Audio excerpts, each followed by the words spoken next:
This week has been an utter nightmare for Melania. She wanted it to be the big week of her movie release, and she tried to brag and say, look, it exceeded expectations in terms of the money it's brought in. No, it didn't. It was a complete and utter failure. You had a right-wing oligarch, Jeff Bezos, fund this thing to the tune of $75 million. You claim it made $7 million. It is a complete farce that you say it's successful. But we've dug deeper, Melania, and we've learned that it's possible the United States military has been forcing individuals who are in the military to see this movie as part of mandatory bonding exercises, and that it's not just isolated to a few military commanders.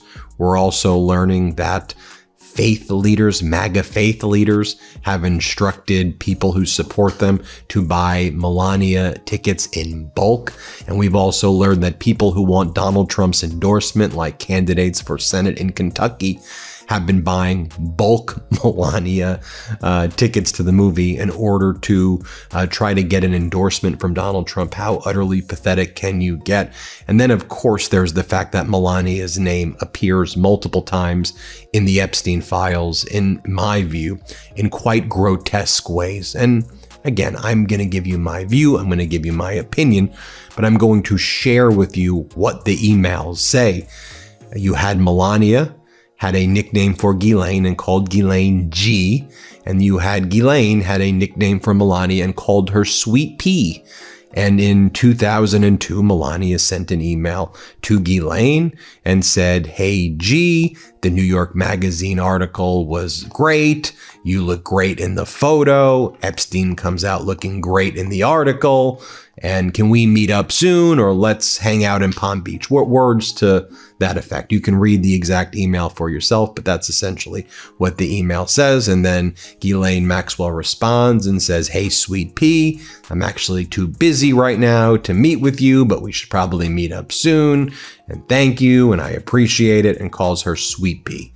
I mean, the nickname was Sweet Pea. How grotesque can you be? But let's start off, though, by talking about these military leaders basically forcing people under its command, the soldiers under its command, to see the Melania movie. Our editor-in-chief, Ron Filipkowski, wrote the following: MAGA-aligned military commanders are pressuring enlisted service members to go to the Melania movie and to bring their families. Troops at 8 different bases have complained.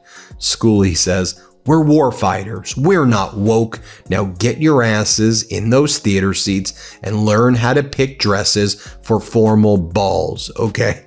And as our editor-in-chief, Ron Filipkowski, writes,